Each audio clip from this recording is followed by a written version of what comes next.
오늘 하나님께서 저희들에게 주시는 말씀, 누가복음 6장 39절에서 45절의 말씀입니다. 제가 먼저 39절 말씀 봉독하겠습니다. 또 비유로 말씀하시되 맹인이 맹인을 인도할 수 있느냐? 둘 다 구렁텅이에 빠지지 아니하겠느냐?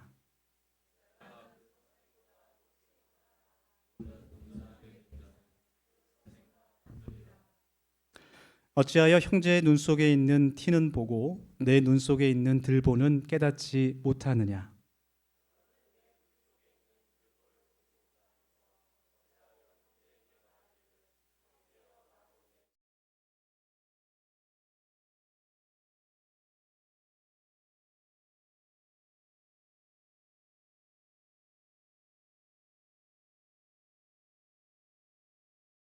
못된 열매 맺는 좋은 나무가 없고 또 좋은 열매 맺는 못된 나무가 없느니라.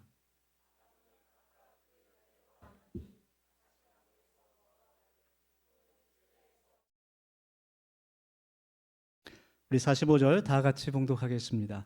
선한 사람은 마음에 쌓은 선에서 선을 내고 악한 자는 그 쌓은 악에서 악을 내나니 이는 마음에 가득한 것을 입으로 말함이니라. 아멘. 네, 오늘도 주위에 있는 분들 반갑게 또 교제하며 인사 나누기를 원합니다. 우리 앞뒤에 있는 분들에게 이렇게 고백하겠습니다. 다 제 탓입니다. 그렇게 고백하겠습니다. 네, 우리 카톨릭 그 미사에 보면 내 탓이오 내 탓이오 3번 이렇게 고백하는 순서가 있기도 한데요.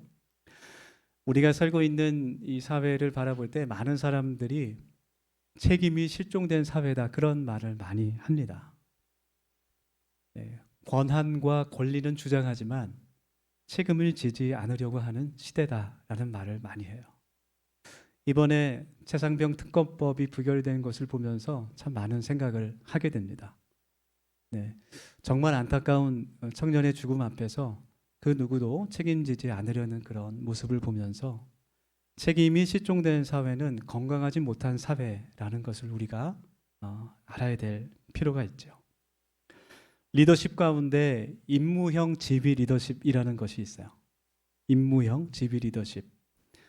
이것은 어떤 것이냐면 리더가 그 구성원들에게 분명한 명확한 목표와 그런 목적을 알려주고 제시하면서 구성원들이 그 목표를 이룰 수 있도록 필요한 모든 것들을 지원해주고 또 모든 권리와 권한 그리고 어떠한 일을 해나감에 있어서 자율성을 부여하는 겁니다. 다시 말해서 그 사람의 전문성을 인정하고 그 사람이 그 일을 잘 수행할 수 있도록 모든 권한을 준다는 것이죠. 그것을 책무성이라고 부릅니다. 그런데 이 임무형 지휘 리더십에서 더 중요한 것은 구성원이 그 일을 해나감에 있어서 예상하지 못한 어떤 문제가 발생하거나 혹은 실수가 있어서 그 일이 잘못됐을 때 그 모든 책임을 리더가 진다라는 거예요. 그것을 통해서 구성원과 리더 사이에 더욱더 굳은 신뢰가 조성되고 모든 사람들이 자기가 맡은 그 일에 사역에 집중할 수 있다라는 겁니다. 그래서 이 책임이라는 것은 리더십에서 굉장히 중요한 그 핵심 요소이기도 하고 또 우리 그리스도인들에게는 성숙한 신앙의 지표가 되기도 합니다. 우리가 책임 있는 그리스도인이 되기를 원하는 마음을 가지고 오늘 함께 말씀을 나누면서 하나님의 은혜를 구하기를 원합니다. 내가 책임을 진다는 것은 나의 정체성을 바로 깨닫는 일이고 또 나의 실수와 잘못을 정직하게 인정하고 고백한다는 것을 뜻하는 거예요. 오늘 함께 읽은 이 누가복음의 말씀은 하나님께서 먼저 우리 자신을 하나님의 말씀에 비추어 볼 것을 권면하고 계십니다. 우리의 잘못과 허물, 들보라고 표현되는 그것을 먼저 바라보고 그 다음에야 다른 사람의 눈에 있는 티를 보라고 말씀해 주십니다. 오늘 말씀에서 41절, 42절 말씀, 조금 긴 말씀인데요. 이 말씀을 자세히 살펴보면 보는 것과 빼는 것 사이에 구별이 있다는 것을 우리가 알게 돼요. 제가 말씀을 다시 읽겠습니다. 어찌하여 형제의 눈 속에 있는 티는 보고 내 눈 속에 있는 들보는 깨닫지 못하느냐? 너는 내 눈 속에 있는 들보를 보지 못하면서 어찌하여 형제에게 말하기를 형제여 나로 내 눈 속에 있는 티를 빼게 하라 할 수 있느냐? 외식하는 자여 먼저 내 눈 속에서 들보를 빼라. 그 후에야 내가 밝히 보고 형제의 눈 속에 있는 티를 빼리라. 아멘. 그렇게 말씀해요. 보는 것과 빼는 것에 구별이 있습니다. 먼저 내 자신의 들보, 나의 죄와 허물과 실수를 보지 못한다고 하더라도 다른 사람의 작은 잘못을 티와 같이 작은 그 허물을 볼 수는 있다라는 거예요. 그러나 그것이 온전하진 않습니다. 두 번째는 내 자신의 들보를 빼내지 않으면 다른 사람의 죄와 허물을 밝히 볼 수 없고 내 것을 먼저 뺀 후에야 내가 밝히 보고 다른 사람의 티를 뺄 수 있다라는 거예요. 밝히 본다는 것은 자세하게 본다는 것이죠.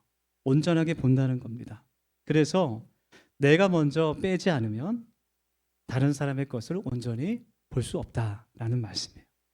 내가 빼야, 내 것을 먼저 빼야 다른 사람의 것도 바로 보고 또 뺄 수 있도록 권면할 수 있다라는 말씀입니다. 여러분, 자신의 잘못은 우리가 스스로 깨닫기가 매우 힘듭니다. 네, 저를 포함해서 우리 모두는 자신에게 너무나 관대한 사람들이에요. 그러나 더 작은 것이라도 정말 잘 눈에 보이지 않는 것이라도 다른 사람의 잘못과 허물은 쉽게 눈에 보입니다. 우리에게 들보처럼 큰 죄가 있을 때는 다른 사람의 허물과 잘못을 지적하거나 또 고치려고 하는 것이 잘못된 일이고 의미가 없는 일이 되게 돼요. 왜냐하면 그것은 외식하는 것과 마찬가지이기 때문입니다. 마치 큰 도둑이 소매치기에게 다른 사람의 것을 탐내지 말라라고 훈계하는 것과 마찬가지입니다. 부부 사이에서도 마찬가지인 것 같아요. 그래서 예수님께서는 오늘 말씀 가운데 먼저 남의 잘못을 보기 전에 내 자신의 잘못과 죄를 깨달으라고 말씀해 주세요. 그것이 그리스도인의 책임이라는 겁니다. 그리스도인의 성숙한 그리스도인의 의무라는 것입니다. 먼저 내 잘못을 돌아보고 하나님 앞에 회개하는 것. 그러한 그리스도인들이 더 많아지게 될 때 우리 사회가 더 건강하게 될 것 같습니다. 하나님께서 우리의 눈에 들어있는 들보를 볼 수 있고 뺄 수 있는 은혜를 주시기도 해요. 우리가 하나님 앞에 회개하고 또 다른 사람의 티를 먼저 보기보다는 내 자신을 먼저 돌아볼 때 41절 말씀에 보면 자신의 눈에 들보를 빼면 그 후에 밝히 볼 수 있다. 그렇게 말씀하시는 것이죠. 다시 말하면 내가 먼저 변화되지 않으면, 내가 달라지지 않으면 다른 사람을 바꿀 수 없다라는 겁니다.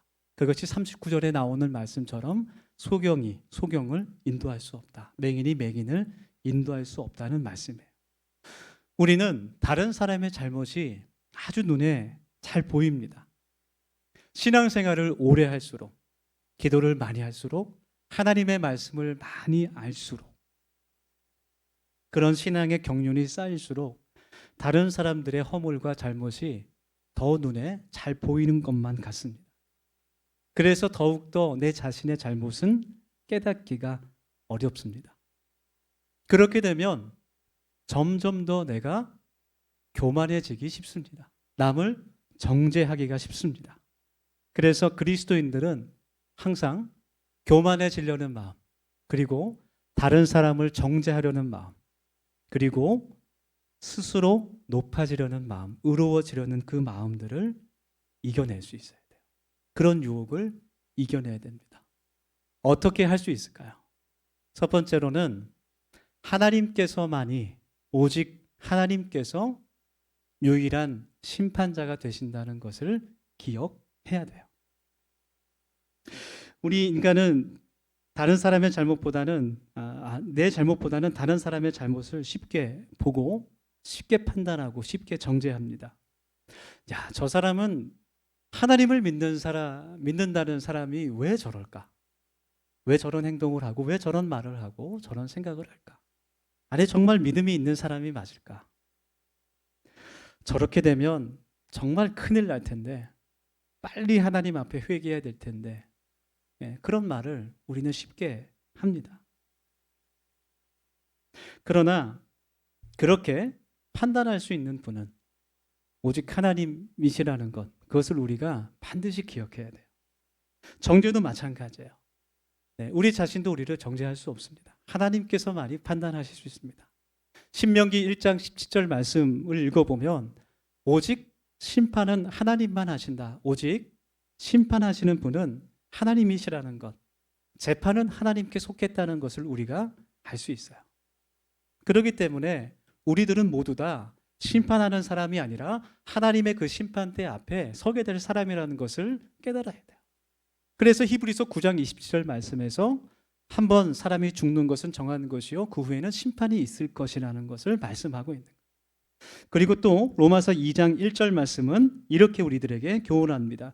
그러므로 남을 판단하는 사람아, 물론 누구든지 내가 핑계치 못할 것은 남을 판단하는 것으로 내가 너를 정죄함이니, 내가 다른 사람을 판단하는 기준으로 내가 하나님께 판단받는다는 거예요. 판단하는 내가 같은 일을 행함이니라. 그래서 우리는 남을 쉽게 판단해서는 안 됩니다. 특별히 다른 사람의 믿음, 다른 사람의 믿음을, 그 신앙을, 충성을 쉽게 판단해서는 안 됩니다. 그것으로 우리가 하나님 앞에 심판받을 것이기 때문입니다. 여러분, 구약 성경에서 저 심판, 재판이라는 그 말씀을 읽어보면, 그 단어를 보면 심판한다는 의미는 확정한다는 의미가 있어요. 한번 확정하면 더 이상 돌이킬 수가 없는 겁니다. 그래서 심판은 하나님께서만 하실 수 있는 거예요. 사람이 할 수가 없는 거예요. 한번 그 사람을 판단하고 심판해버리면 그것은 돌이킬 수 없다라는 겁니다. 그런데 교회에는 참 판단하고 정죄하는 사람들이 너무나 많은 것 같아요. 세상에는 말할 것도 없고 보이지 않는 곳에서 남을 헛듣는 사람도 있습니다. 그러나 그것은 하나님께서 원하시는 교회의 모습이 아닙니다. 교회는 하나님의 풍성하신 사랑과 은혜가 가득한 곳이어야 되는 거예요. 은혜가 있어야 회개할 수 있고 변화도 될 수 있는 겁니다. 우리 도세움 교회가 남을 판단하는 그런 교회가 아니라 심판자이신 하나님을 경외하는 그런 교회가 되기를 소망하고, 하나님께서 주시는 은혜로 죄인에서 영원한 생명으로 변화될 수 있는 그런 회복의 공동체가 되기를 간절히 소망합니다. 그래서 로마서 5장 8절 말씀은 우리가 아직 죄인 되었을 때에 그리스도 예수께서 우리를 위하여 십자가에서 죽으심으로 하나님께서 우리를 사랑하시는 그 사랑을 확증하셨다라고 우리에게 선포하는 거예요. 우리가 하나님의 사랑을 받을 만한 존재가 아니라 죄인이었을 때에, 그 아무것도 사랑스럽지 않았던 그 죄인이었을 때에 하나님께서 예수 그리스도를 십자가에 못 박으셨다는 그런 말씀입니다. 잊혀지지 않는 일이 있어요. 전도사 사역을 하던 때에 밤에 철야 기도회를 가는 길에 신호등 그 횡단보도 건너편에 서 있는 분과 눈이 마주쳤어요. 화장을 아주 진하게 하고 보자기를 들고 짧은 치마를 입고 걸어가는 여성이었습니다. 윤락업소에서 일하는 분 같았어요. 눈이 탁 마주쳤습니다. 건너가면서. 다음 날 이른 아침에 교회를 가다가 그분을 또 만났어요. 근데 이제 어제 마주쳤던 것을 그분도 기억을 하는 것 같아요. 그래서 하나님 믿고 교회 다니세요. 제가 그렇게 얘기를 드렸습니다. 저에게 하는 말이, 저는 죄가 많아서 못 가요. 그렇게 얘기를 해요. 여러분, 교회는 의인들이 모인 곳이 아니라 죄인들이 모이는 곳입니다. 죄인들이 모여서 오직 십자가의 구속의 은혜로 영원한 사망에서 영원한 생명으로 옮겨지는 그런 구원의 방주로서의 교회죠. 누가 그 사람을 죄인으로 만들었을까? 스스로를 정죄하는 것일 수도 있어요.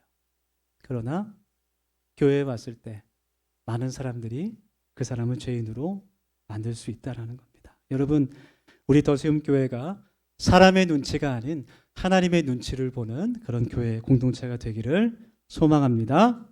그래서 하나님께서는 우리가 다른 사람을 정죄하기보다 우리 자신을 먼저, 다른 사람이 튀는 보다 우리 자신의 들보를 바라보는 것을 원하신다는 거예요. 심판은 오직 하나님께 속한 것임을 우리가 기억합시다. 두 번째로 우리는 열매 맺는 나무가 되어야 합니다. 43절과 44절의 말씀인데요. 못된 열매 맺는 좋은 나무가 없고 또 좋은 열매 맺는 못된 나무가 없느니라. 나무는 각각 그 열매로 아나니 가시나무에서 무화과를 또는 찔레에서 포도를 따지 못하느니라. 못된 열매를 맺는 좋은 나무가 없고 또 좋은 열매를 맺는 못된 나무가 없다. 예. 그 열매로 그 나무를 알 수 있다라는 그런 말씀이죠. 네. 이것은 우리가 심판자는 될 수 없지만 우리가 남을 판단해서는 안 되지만 우리가 분별할 수는 있다라는 거예요. 그리고 그 분별은 그 열매를 보고 판단할 수 있다라는 겁니다. 마태복음 5장 17절부터 23절까지 말씀, 산상수훈의 말씀에서 예수님께서 제자들에게 그들의 열매로 그들을 알리라, 그런 말씀을 해주세요. 많은 사람들이 주여 주여 외치면서 또 선지자 노릇하면서 기적을 행한다고 해도 그 사람들에게 예수님께서 내가 너희들을 도무지 알지 못하니 불법을 행하는 자들아 내게서 떠나가라, 그런 말을 들을 수 있다라는 거예요. 그래서 우리의 신앙에 있어서 정말 중요한 것은 내가 얼마나 하나님을 부르짖고 또 큰 능력과 은사를 받아서 그것을 행하느냐, 그것이 중요한 것이 아니라 만약에 우리의 신앙에 있어서 은사와 능력이 중요하다면 고린도 교회처럼 서로 그 은사 때문에 다투고 갈등이 일어날 겁니다. 그것이 아니라 서로 서열을 다투고 갈등하는 것이 아니라 정죄하는 것이 아니라 내 자신이 스스로 하나님 앞에서 겸손하며 하나님의 선한 열매를 맺어가는 것, 그것이 하나님께서 원하시는 교회의 모습이라는 거예요. 여러분, 사도 바울은 하나님의 많은 은사를 받았던 사람입니다. 죽은 사람을 살려내는 그런 능력까지도 하나님께서 그를 통해서 보여주셨던 그런 사람이에요. 그러나 그는 한 번도 자신의 은사와 능력을 자랑해 본 적이 없어요. 오히려 자신의 약함을 자랑하고 자신이 주를 위하여 고난받은 것을 자랑했던 사람이었습니다. 그리고 오직 그 선교와 전도를 통해서 교회가 세워지고 많은 영혼들이 예수님을 주님으로 고백하는 그 생명의 열매를 자랑했던 그런 사람이었어요. 여러분, 오늘 말씀을 우리가 함께 나누면서 우리의 삶에, 우리 개인의 삶에, 또 우리의 가정에, 교회에 어떤 하나님의 열매가 맺어지고 있는지를 우리가 돌아보길 원합니다.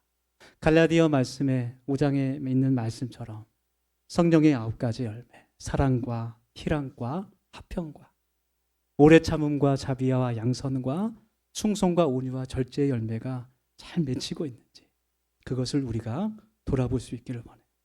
그래서 언젠가 우리가 주님을 얼굴과 얼굴을 맞대고 보게 될 때 다른 것들이 아니라 그 하나님의 선한 열매를 기쁨으로 하나님 앞에 자랑할 수 있는 우리 교회가 되기를 소망합니다. 마지막으로, 만약 우리의 눈에 다른 사람의 허물과 또 잘못이, 죄가 보인다면 우리가 어떻게 해야 될까? 아까 읽었던 42절의 중간에 있는 말씀입니다. 내 눈 속에서 들보를 빼라. 그 후에야 내가 밝히 보고 형제의 눈 속에 있는 티를 빼리라. 주님은 우리가 자신의 잘못만을 회개하고 그치는 것이 아니라 다른 사람의 죄와 허물을 발견했을 때 그 사람이 다시 회복되고 돌이킬 수 있도록 때로는 지적을 하고 또 권면을 하는 것을 또 원하신다는 거예요. 사도 바울의 많은 그런 편지들에서 보면 교회들마다 문제가 있을 때 그것을 권면하면서 또 지적하면서 회개하고 하나님께 돌아올 것을 이야기합니다. 우리가 다른 사람의 잘못을 보았다면, 분명히 하나님의 길이 아닌 잘못된 길로 가는 것을 보았다면 먼저 우리가 우리 자신을 하나님 앞에 돌아본 후에 그 사람에게 권면할 수 있어야 한다라는 거예요. 권면할 때 우리가 어떤 마음을 가져야 됩니까? 데살로니가 후서 3장 15절에 가장 중요한 그 권면의 핵심이 들어있는데 그것은 원수와 같이 행하지 말고 형제처럼 행하라. 그 말씀이에요. 자, 원수와 같이 말하는 것과 형제는 가족을 의미하죠. 가족처럼 말하는 것은 어떤 차이가 있습니까? 내가 미움으로 하는가, 사랑으로 하는가, 거기에 정죄와 권면의 차이가 있다라는 거예요. 내가 아무리 그 사람을 잘 알고 그 사람의 모든 잘못을 훤히 볼 수 있다고 해도 만약 내 안에 그 사람을 향한 미움이 있다면 권면하지 않는 것이 좋습니다. 마음속에 분노가 가득해서 혹은 교만이 있어서 그 사람의 잘못을 지적하고 권면한다면 그것은 갈등과 상처를 낳게 되는 거예요.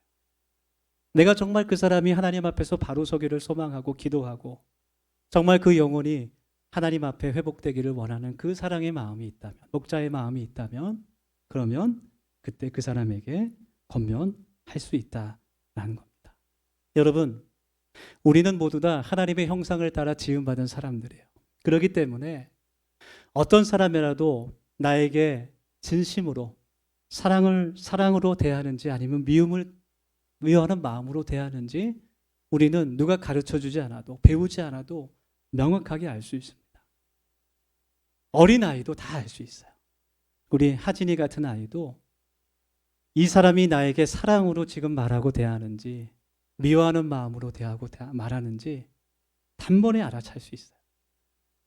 심지어는 강아지도 압니다. 네, 저도 강아지를 키우는데 누가 자기를 사랑해주고 누가 자기를 미워하는지 정확하게 알아요. 그래서 제가 부르면 잘 오지 않습니다. 네, 엄마가 부르면 그냥 달려오거든요. 꼬리를 살랑살랑하면서 막 달려오는데 제가 부르면 뭔가 얻을 것이 있나 없나 보고 없으면 오질 않아요. 그래서 근엄한 목소리로 이리 와. 이제 그러면 이제 살금살금 옵니다. 그때 이제 맛있는 걸 줘야 되는데 오면 이제 꾸짖죠. 네, 그러면 더 안 와요. 네, 네, 그런 사이입니다. 성경을 보면 예수님 당시에 예수님께서 항상 비난하셨던 그 바리새인들과 서기관들은 사랑이 아닌 미움과 분노와 교만한 마음으로 항상 다른 사람들을 정죄했습니다. 그것을 예수님께서 미워하셨습니다. 그런 이야기들이 성경에 많이 나와요. 먼저 누가복음 15장에 보면 탕자의 비유가 나오죠.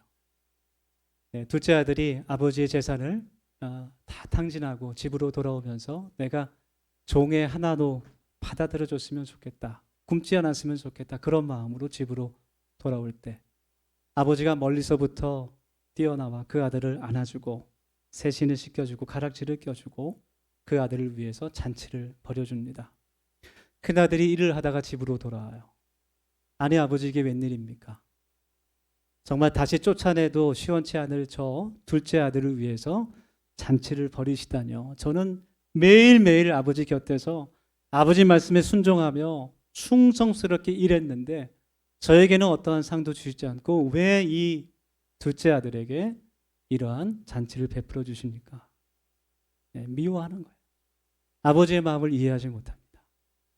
아마 그 형은 다시 이 동생을 내쫓거나 정말 노예의 한 사람으로 받아들이는 것도 용납하지 않았을 거예요. 두 번째로 요한복음 8장에 가늠한 여인이 나옵니다. 그리고 그 여인에게 돌을 던지기 위해 살기가 가득 차서 돌을 들고 있는 그 사람들이 무리가 등장합니다. 예수님께서 그 무리들에게 죄 없는 자가 먼저 치라 말씀하실 때 그리고 바닥에 손가락으로 글씨를 쓰실 때 그 사람들이 그 자리를 떠나는 말씀이 있어요. 많은 그 성경 주석가들이 그 예수님이 쓰신 글씨에 대해서 이제 여러 가지 추측들을 해요. 성경에는 그 구체적인 내용이 나오지 않기 때문에 그 사람들의 죄를 예수님께서 기록하셨을 것이다. 그런 이야기도 합니다. 근데 어떤 또 그 주석가는 그런 이야기를 해요. 아마 예수님께서 땅에 쓴 글씨는 사람 이름이었을 것 같다. 그 돌을 들고 있는 그 남자들이 가늠한 또 불륜 관계에 있는 그 여성들의 이름을 주님께서 쓰신 것 같다. 그런 이야기도 합니다.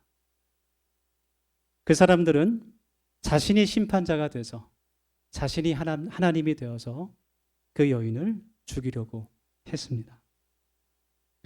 마지막으로 누가복음 19장에 삭개오와 삭개오에게 고통받은 사람들이 나와요. 예수님께서 여리고로 들어오실 때 삭개오에게 나무에서 내려오라 말씀하시고 그의 집에 가서 유하여야겠다 말씀하십니다. 그때 그곳에 모여있던 사람들이 삭개오를 향해서, 예수님을 향해서 어떤 말을 하냐면, 아니 저 사람이 죄인의 집에 가다니, 그런 말을 해요. 그곳에 모여있는 사람들, 삭개오에게 정말 그동안 시달렸던 그 사람들입니다. 그렇지만 그 사람들은 이미 삭개오의 심판자가 되어서 삭개오를 죄인으로 정죄하고 있는 거예요. 삭개오는 하나님의 구원을 받지 못하는 사람. 그러나 주님께서 삭개오에게 아브라함의 자손이라 말씀해 주시고 삭개오의 집에 갔을 때 그가 자신의 재산을 절반을 내어놓고 소색한 일이 있으면, 불이하게 뺏은 돈이 있으면 4배를 돌려주겠다고 그가 회개합니다. 그가 변화된 것입니다.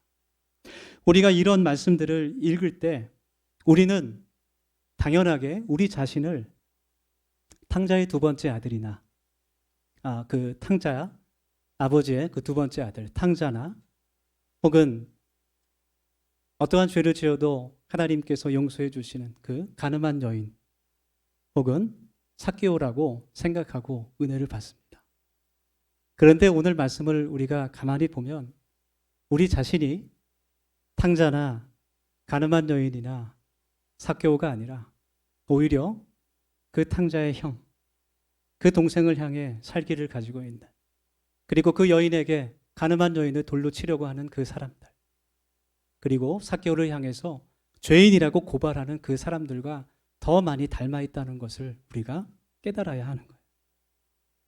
지금 세상 사람들뿐만 아니라 많은 그리스도인들조차 교회를 비난하고 정죄합니다.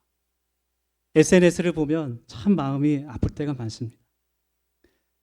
직접 만나서 이야기를 또 하기도 하는데, 물론 아픔이 있다는 것은 알아요.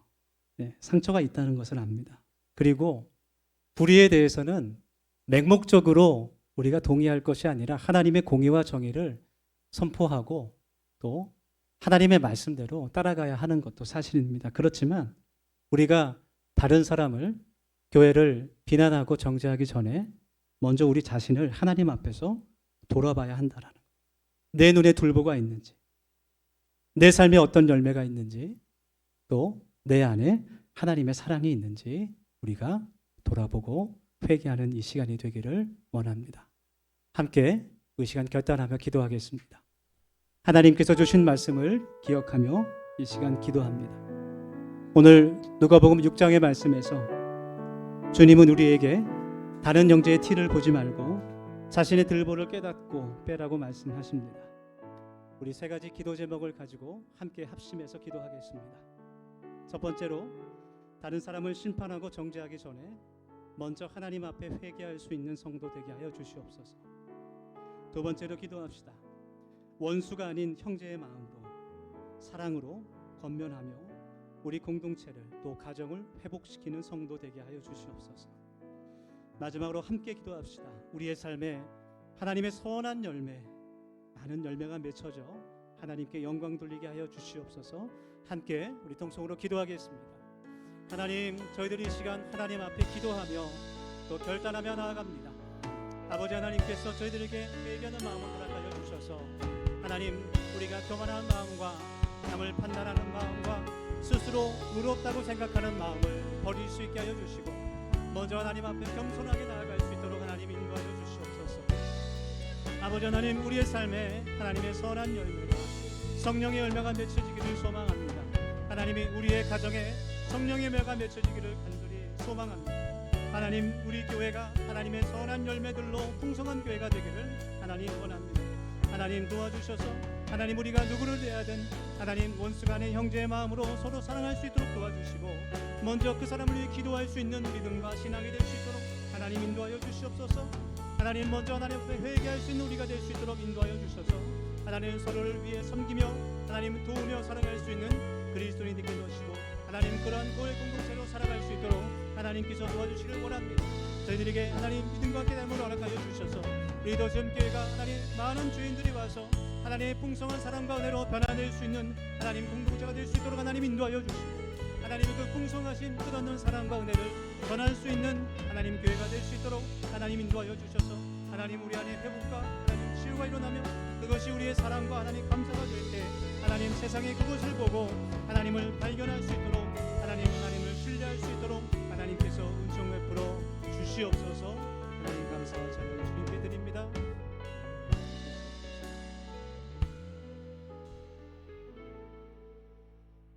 사랑의 하나님, 우리 안에 먼저 우리의 들보를 돌아볼 수 있는 회개하는 마음이 있기를 원합니다. 우리의 삶에 하나님의 선한 열매들이 맺혀지기를 원합니다. 우리의 가정이 하나님의 능력으로 새롭게 변화되기를 소망합니다.